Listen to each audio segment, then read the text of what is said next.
नमस्कार साथियों, जय हिंद। कैसे हैं? उम्मीद करते हैं खुशहाल और स्वस्थ होंगे। तो मेरे प्यारे बच्चों, आज गणित की चौथी कक्षा शुरू होने जा रही है, जिसमें मैंने आपको प्राकृतिक संख्याओं के बारे में पहली कक्षा में बताया था कि प्राकृतिक संख्याएं क्या होती हैं। और आज आपको 40 तक, कल 20 तक हो गई थी प्राकृतिक संख्या, आज 40 तक बताऊंगा। और ये बहुत ही बेसिक कंसेप्ट चल रहा है, तो मैं आपसे गुजारिश करूंगा बच्चों की जिन्हें आता है वो फ्री पर देखें, क्योंकि अभी जब मैं आगे जो फ्रैक्शंस हैं, लॉस एंड प्रॉफिट हैं, लाभ हानि के जो क्वेश्चन वगैरह कराऊंगा, तब आपको वो दिक्कतें आएंगी। इसलिए हो सकता है वो दिक्कतें ना आए, इसलिए इन चीज़ों को समझते चलिए।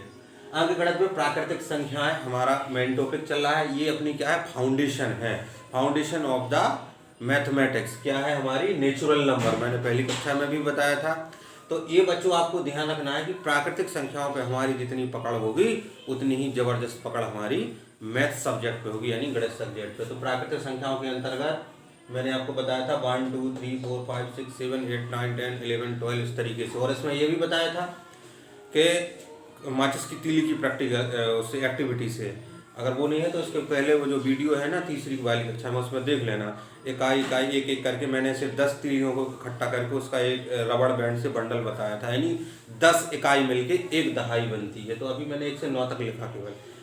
प्राकृतिक संख्याएं आपको समझ में आ गई हैं बेटा कि प्रकृति में जितनी भी वस्तुएं पाई जाती हैं, जैसे जानवर हुए, पक्षी हुए, हम हुए, पेड़ पौधे हुए, या घर का कोई सामान हुआ वगैरह वगैरह, तो उनको गिनने के लिए जिन संख्याओं का हम प्रयोग करते हैं वो प्राकृतिक संख्याएं कहलाती हैं। ठीक है। प्राकृतिक संख्याओं के बाद आज एक छोटा सा एक टॉपिक उसी में जोड़ना है बेटा। कौन सा? पूर्ण संख्याएं। कौन सा? पूर्ण संख्याएं। अब पूर्ण संख्याएं क्या होती हैं? देखो, जब प्राकृतिक संख्याओं में की गिनती कहाँ से शुरू होती है? 1 से, क्योंकि प्रकृति में जीरो नाम की कोई चीज नहीं पाई जाती। लेकिन क्या हुआ, हमारे जो गणितज्ञ हैं उन्हें लगा कि नहीं, जीरो की भी आवश्यकता है। वो क्या है वो आगे आपको क्लियर हो जाएगा। देखो, जब प्राकृतिक संख्याओं में बच्चों जीरो को मिला दिया जाता है तो वो पूरी संख्या पूर्ण संख्याएं बन जाती हैं। वो पूरी संख्याएं पूर्ण बन जाती हैं। ठीक है। जैसे 1 2 3 4 5 6 7 8 9 10 लिखते जाओ, ये सब क्या है? प्राकृतिक। लेकिन जब प्राकृतिक में हम जीरो संख्या को सम्मिलित कर देंगे, किसको? जीरो को सम्मिलित कर देंगे, तो बच्चों वो हमारी पूर्ण संख्याएं बन जाएंगी। उसको ऐसे समझ लो, जैसे हमारा घर है, घर के सदस्य हैं, मान लो आप पति पत्नी और 2 बच्चे, तो ये हो गया उनका घर। तो इसमें क्या है, वो दोनों भाई क्या है? सगे हैं।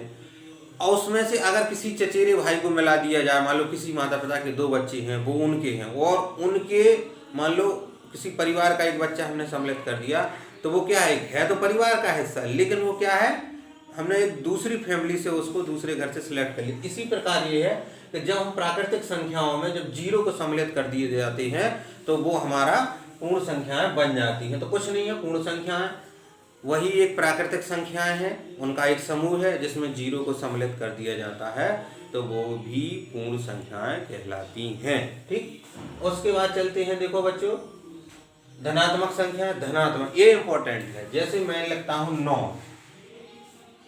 आपने गिनती लिखते हैं, मैंने कहा बेटा 12 ही लिखो, तो 12 ही लिखते।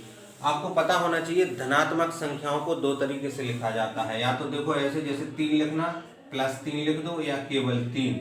अधिकतर ये मानक माना गया है कि जो भी धनात्मक संख्याएं होती हैं उनके पहले हम चिन्ह नहीं लगाते हैं, यानी सीधा सीधा लिखा है तो समझ जाओ कि वो संख्याएं धनात्मक हैं, यानी वो धन की संख्या है। आगे ऋण की भी हम पढ़ाएंगे, लेकिन अभी धन का समझ लो इतना। ये साल मैंने जैसे मान को कल कहाँ 20 तक गिनती लिखाई थी, ये 18 है, तो ये कैसी संख्या है? धन की संख्या है, धनात्मक, क्योंकि इसमें धन छपा रहता है, यानी ऐसा नहीं लिखते। ठीक है। उसको ऐसे मान लो कि जो इंसान अच्छा होता है उसे अच्छाई का वो नहीं लगाना पड़ता है, क्या बोलते हैं उसको, बैनर लेके नहीं घूमना पड़ता है। तो ये जो धनात्मक संख्या होती है, इसको ऐसे लिखो या ऐसे लिखो, दोनों एक ही चीज़ है, लेकिन इसको हमें शुरू से ऐसे ही बताया गया है। लेकिन ये नहीं बताया गया है कि ये धन की संख्या है या ऋण की। तो ये बच्चों ध्यान रखना, प्राकृतिक संख्याएं हैं, जितनी भी जो प्राकृतिक संख्याएं हैं, ये ध्यान से सुनिए, जितनी भी प्राकृतिक संख्याएं हैं, all the natural numbers are the positive number. ये ध्यान रखना, जितनी भी प्राकृतिक संख्याएं हैं वो सारी की सारी धनात्मक होती हैं, यानी वो ऋणात्मक संख्याएं नहीं होती हैं। आगे क्लियर होगा धनात्मक और ऋणात्मक ये भी एक कॉन्सेप्ट है। तो ये ध्यान रखना। पहली चीज़ इसमें आज आपको एक न्यू चीज़, जो 5th के बच्चे हैं नवोदय विद्यालय के स्पेशली, वो ध्यान से सुने, मुझे भी नहीं पता था जब मैं उस क्लास में था। वह गिनती होती है, ये 4 अंकों की होती है, फलानी होती है। जितनी भी प्राकृतिक संख्याएं होती हैं वो सारी की सारी धनात्मक होती हैं। अगर किसी को ये है कि नहीं सर कुछ प्राकृतिक संख्या ऋणात्मक होती हैं तो वो जरूर कमेंट सेक्शन में बताना। और मेरे प्यारे बच्चों, इससे पहले कि आप वीडियो में खो जाएं, वीडियो को लाइक कर दें। क्यों कि हम वीडियो के कंटेंट से कोई कंप्रोमाइज़ नहीं करते हैं। जो भी व्यूवर्स हमें देख रहे हैं जिन्होंने अभी तक वीडियो को लाइक नहीं किया है तो वो वीडियो को लाइक कर लें और चैनल को सब्सक्राइब कर लें जो पहली बार हमारे चैनल पे आए हैं। और अगर उनको लग रहा है कि ये कंटेंट अच्छा है तो तत्काल दूसरों को भी शेयर कर दें। चलिए आगे चलते हैं।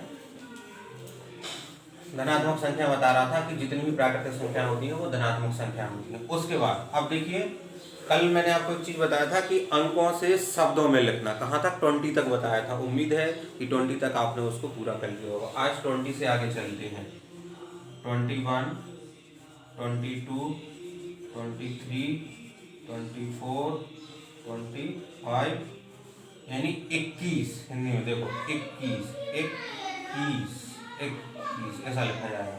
छोटी ई आधा का कामड़ी 21, 21, 22, 22, 23, 23। कहीं कहीं आपको ये देखने को मिलेगा कि मात्रा नहीं लगती है, लेकिन जो सही अगर हम जो उच्चारण करते हैं तो उसमें मात्रा आती है। देखो 24, चा में अऊ की। देखो जो बच्चे कुछ गलत लिखते हैं, अऊ की मात्रा क्या होती है?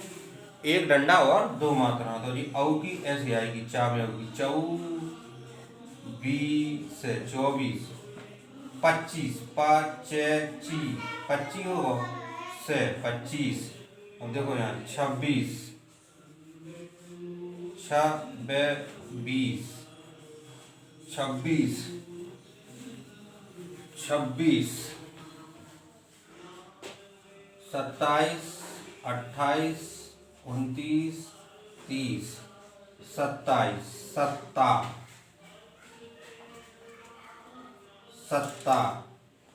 सा अदता पूरता 27, 28, अट्ठा जानते? कल बताया था मैंने। अट्ठा मतलब होता है जो लंबा चौड़ा हो, खट्टा खट्टा। 28। देखो एक चीज है, आप ध्यान रखना, यहाँ आप ई अगर आपको लिखने को आए तो आप समय की बड़ी ई लगा सकते हैं, छोटी ई भी लग सकती है। यहाँ आपको स्वतंत्रता होती है। 23 कहीं कहीं लिखा, तो ये स्टैंडर्ड नहीं, इसलिए मैंने यहाँ छोड़ दी है मात्र। आप जो भी आपकी जो बाल पोती है उसमें देख लेना, कहीं कहीं इसको लिखा जाता है, कहीं कहीं नहीं लिखा जाता। लगाते हो तो भी चलेगा, नहीं लगाते हो तो भी चलेगा। 28, 29, कहीं इसको 29 लिखा जाता है, 29 देख लेना, आधा ता लगाती हूँ। और 30। इसके बाद देखो 31, 32, 33, 34, 35, 36, 37, 38, 39 और 40। ठीक है, ये दिख रहा है यहाँ 40, 31। ठीक है, 31, 32,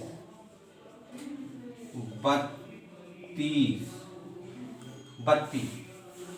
एक मिनट देखना, अगर इसको सा हटा दें, एक मिनट। 32 याद आता है, 32 जानते? 32 ये इसका बत्ती बोलते हैं, बत्ती। बुंदेलखंडी में 32 मतलब टीथ, जो अपर जो सॉरी फ्रंट टीथ होते ना, फ्रंट टीथ जो अपर और लोअर, इसको बत्ती बोलते हैं। जब गाँव में होती है तो ये 32 का क्यों बजा रहा, मतलब दामों क्यों चला रहा। 32, 33, 33 सही शब्द इसका 33,000 वगैरह ऐसे, कहीं कहीं 33 लिखते हैं। 34, 35, 35 देखो बच्चों, 35 एक बार मैं बैंक गया और मैंने कुछ पैसे निकालने थे, तो उसमें मैंने ए लिख दिया। क्योंकि वो उसको पता था कि ये टीचर हैं, तो बोले भैया आप बच्चों को पढ़ाते हैं? मैंने कहा जी सर बता। बोले जी 35 क्या होता है? 35। मैंने कहा पता है सर। उसने चेक दिया तो उस पर मैंने ये लिखा था बच्चों 35, ये गलत। तो ये छोटी छोटी चीज़ें हैं, जबकि 35 यानी इस पर मैं बिंदी रखना भूल गया। तो यही चीज़ मैं आपसे कहना चाह रहा हूँ, ये छोटी छोटी मिस्टेक्स होती हैं। जैसे हम कहीं जाते हैं तो उसमें जब हमें गलतियां करते हैं तो सामने वाला हमारी पर्सनालिटी पर डाउट करता है कि ये सोचता है कि इसको पता इतना ही नहीं आता। और इस सबके साथ प्रॉब्लम है, ये नहीं कि कोई वेल क्वालिफाइड है उससे गलती नहीं होती है। और तो इस गलती को हमें सुधारना है, ठीक है। 35, उससे क्या होता है, अगर हमें कोई काम कर रहे हैं और कोई हमें गलत कर दे तो थोड़ा सा हमारा कॉन्फिडेंस लेवल डाउन होता है। 36 36 36 3 पे 6 36, ऐसे बोलते हैं 3 पर 6 36, ठीक है। और इसी में गढ़ लगा देंगे तो छत्तीसगढ़ राज्य बन जाएगा। 37 37 38, चलो जी यहाँ लिख नहीं रहा, 38 यहाँ लिख के देते, चलो 38 यहाँ लिख के दे रहे हैं।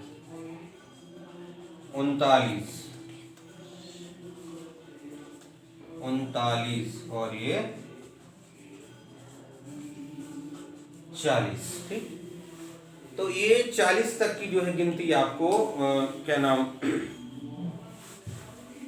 शब्दों से अंकों में लिखना, इसको आपको सीखना है।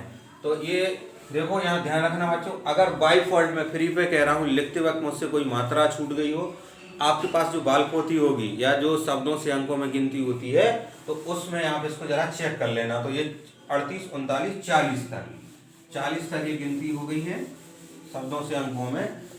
कल कोशिश करें। अब इसमें चलते हैं हम 1 से 40 तक की संख्याओं की तुलना, तुलना बताया था। तौलना, कौन ज्यादा है कौन कम है, इस तरीके से। जैसे मैंने बताया था 1 और 1, इसमें कौन बड़ी है? कौन बड़ी है? ये बड़ी है ना। इसमें 2 अंक है, कोई बड़ी नहीं है, क्योंकि पीछे अंक लगाने का कोई मतलब नहीं है। दोनों कैसे हैं? बराबर। उसको देखो आप, जो बिल्कुल पहले फ्रेशर्स हैं जिन्हें कुछ नहीं आता है, इनको देखो गौर से, ये इनमें कौन बड़ा है? ये है चार्जर। कौन बड़ा है? कोई बड़ा नहीं। देख पा रहे हैं? ये थोड़ा सा ये डर्टी है, थोड़ा क्लीन है, ये साफ है, ये थोड़ा सा गंदा। ये दोनों रियलमी के चार्जर हैं, ठीक है। ये दोनों कैसे हैं? इक्वल हैं, ठीक है, बराबर हैं।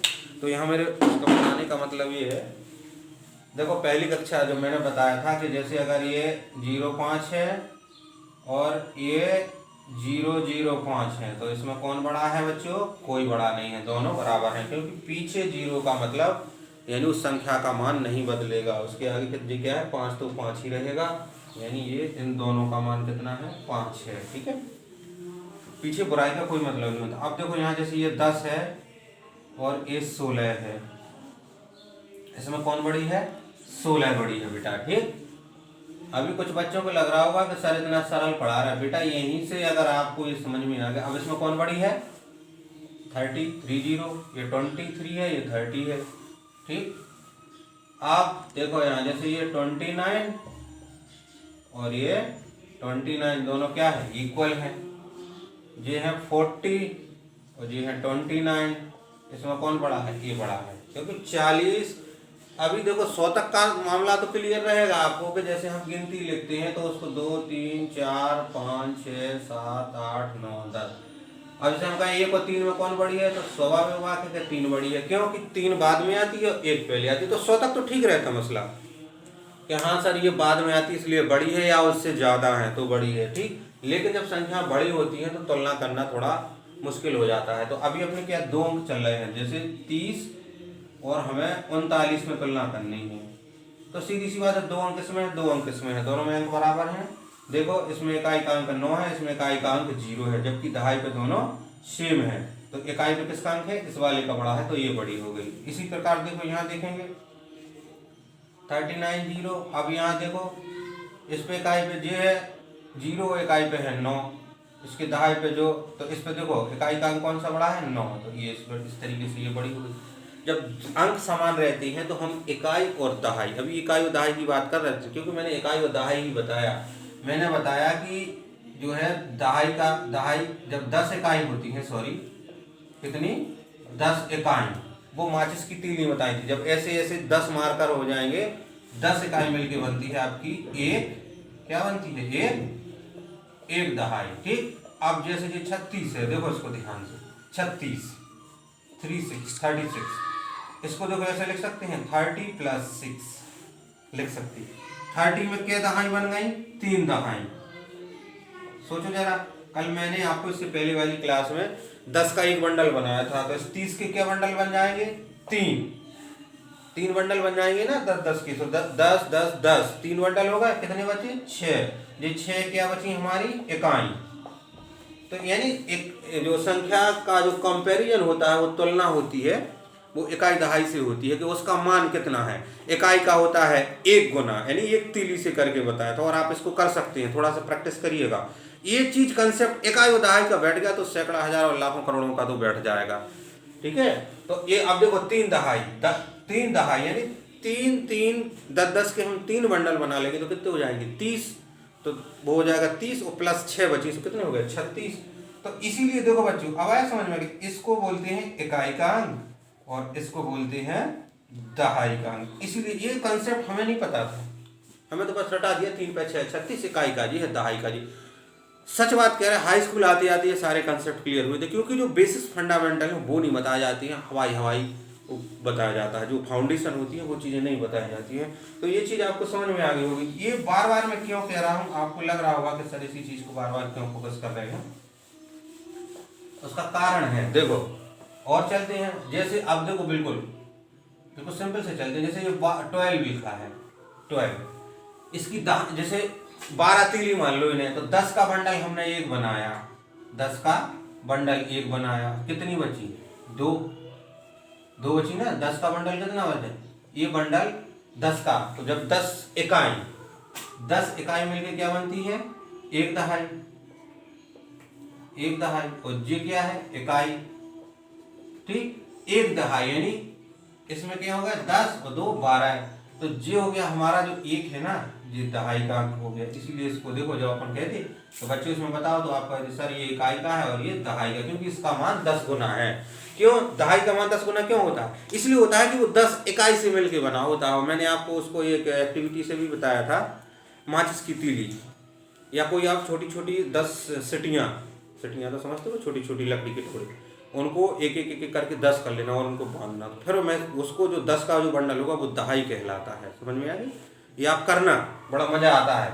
ये कहते सर ये तो सरल नहीं, उसको करने के बाद थोड़ा सोचना, ये जो इंपॉर्टेंट चीज है। करता तो ये क्यों होता है, देखो आज जैसे मैंने 40 तक पढ़ाया, अब मैं लिख रहा हूँ 38 38 में देखो बच्चों, इसमें अगर मैं 10 की बंडल बनाऊंगा तो क्या बंडल बनेंगे 10 की, देखो 10 + 10 + 10 कितने हो गए 30 और 8 कितने हो गए 8। देखो तो जगह हो एक दहाई, मैंने 10 मिलकर एक दहाई बना, तो देखो 10 मिलकर क्या बनती है एक दहाई, तो क्या दहाई हो गई 1 2 3, तो दहाई का स्थान का होगा 3, और इकाई यानी एक अकेली क्या बचेगी 8। अब शायद समझ में और क्लियर हो गया होगा कि दहाई और इकाई क्या होती है। हमें नहीं इस तरीके से बताया भैया 3 पे 8 38, फलाना लड़का होशियार है उसके पास बैठ जाओ वो तुम्हें गिनती सिखा देगा, भैया उसको बना दिया होशियार। अगर वो होशियार होता तो इस तरीके से समझाता, शायद हमारे क्षेत्र में जो, और खासकर हमारे इंडिया में जो गणित को लेके जो सोच है, गणित बड़ी कठिन होती है। और मैंने ये चीज़ देखा है, जब हम नवोदय में पढ़ते थे तो हमारा 78 का बैच था, 2 लड़के चले गए थे 80 का, 80 में से आपको यकीन नहीं होगा मोस्ट ऑफली मतलब ये कह लो कि कम से कम उसमें से 50 बच्चे ऐसे थे जिन्हें गणित से डर लगता था। क्यों, अरे जैसे हमें कोई रास्ता पता नहीं हो, वहां कोई हमें भेज दे तो मन में हाँ कह तो देंगे हम चले जाएंगे, लेकिन अंदर यहाँ लगता है कि यार वहां गए रास्ता भूल ना। सिमिलरली गणित में भी होता है, गणित में इसलिए तो लोग डरते हैं कि फंडामेंटल्स पता नहीं है। अब चूंकि मैं शुरू से मतलब इस चीज में था कि हाँ ये जो चीज होता है, अब देखो उस चीज को हमें क्लियर नहीं किया, तो बच्चों में वही चीज मैंने आपसे कहा कि बेसिक फंडामेंटल से भी फंडामेंटल आपको समझा रहा हूँ। थोड़ा सा हो सकता है आपको मेरी क्लास बकवास लग सकती है, और उन व्यूअर से जिन्हें लग रहा है कि बकवास है वो क्लास को छोड़ के जा सकते हैं, और जिन्हें लग रहा है कि नहीं अगर हम इस तरीके से फंडामेंटल्स क्लियर करेंगे तो आगे हमारी एक मजबूत जो है पढ़ाई की जो है बिल्डिंग खड़ी हो जाएगी। देखो अभी जैसे आप एक चीज और, जैसे मैं लो 32 ले रहा, इसमें देखो बच्चों दहाई कितना है 3, इकाई कितना है 2, ये चीज पता है। लेकिन मैं आपसे पूछना चाहूंगा क्या इसका बेसिक फंडा है कि इसे दहाई ही क्यों कहा गया, इसकी मूल जड़ क्या है? नहीं पता ना, पता है तो अच्छी बात है और क्लियर हो जाएगा। तो देखो मुझे नहीं पता था, मैं अपनी बताऊं, मैंने इसको आपको जो नवोदय की तैयारी कर रहे हैं या जिन्हें वास्तव में बेसिक फंडा पता नहीं है वो जरूर ध्यान से देखें। ये दहाई थी, मैं अगर इसके 10-10 के बंडल बनाऊं, मैंने इसको 10-10 के टुकड़ों में बांटा, देखो तो 10 10 10, ठीक कितने हो गए 10 10 20 और 10 30 प्लस 2 कितने हो गए 32। अब ये क्या है 10, ये क्या हो गई 10 इकाई मिलके, है ना, ये क्या हो गई 10 इकाई मिलके एक दहाई, ठीक। इसको ऐसे समझ लो कि 10-10 तीलियां हैं, सॉरी ये दहाई लिखा गया इकाई, दहाई तो लिखा था दहाई, और ये 10-10 इकाई मिलके क्या बना एक दहाई, कल एक बंडल बना। तो देखो एक दहाई एक दहाई एक दहाई, तो ये कितनी हो गई 3 दहाई हो गई, और ये हमारा क्या है इकाई। तो ये 3 दहाई और एक इकाई, 3 दहाई और एक इकाई, 3 दहाई माने 10 की 3, सो 10 या 30, और सॉरी ये 2 इकाई, इकाई में कितना है 2, तो कितने हो गए 30 और 2 32। ऐसे ऐसे समझोगे गणित को तो सारी चीजें क्लियर हो जाएंगी। तो बच्चों मैंने आज आपको 1 से 40 तक अब हो गया है शुरू से प्राकृतिक संख्याओं को शब्दों से अंकों से शब्दों में लिखना, और उल्टा करना आज काम, शब्दों से अंकों में लिखना 40, फिर उसको इस तरीके से रिवर्स पैटर्न में लिखना, पहले फॉरवर्ड में लिखना फिर रिवर्स में लिखना। उम्मीद है कि आपको ये प्राकृतिक संख्याओं के लिए चौथी कक्षा में मजा आया होगा, ठीक है। और उसके प्राकृतिक संख्याओं के साथ आज मैंने आपको थोड़ा सा पूर्ण संख्याएं भी बताई हैं, जिसमें मैंने ये बताया कि क्या कहते जब प्राकृतिक संख्या में 0 को सम्मिलित कर दिया जाता है तो वो पूर्ण संख्या बनती हैं, और कैसे इकाई दहाई का काम करते हैं, कैसे 35 को 35 या शुद्ध लिखना होता है, ये सब मैंने बताया। उनकी तुलना बताई है कि कौन बड़ा छोटा होता है। आज आपके लिए होमवर्क है 40 तक मैंने बताया, आज 50 तक प्राकृतिक संख्याओं को छोटा बड़ा उन्हें अंकों से शब्दों में लिखना, ये सारी चीज़ें इकाई दहाई का ज्ञान आप अच्छे से प्रैक्टिस कर लेना। वीडियो अच्छी लगी है, अभी तक अगर लाइक नहीं किया है तो वीडियो को लाइक कर लेना बच्चों, चैनल को सब्सक्राइब किया है तो अच्छी बात हो, दोस्तों को ज़्यादा से ज़्यादा शेयर कर देना। आप सबका वीडियो को देखने के लिए बहुत बहुत हृदय से धन्यवाद।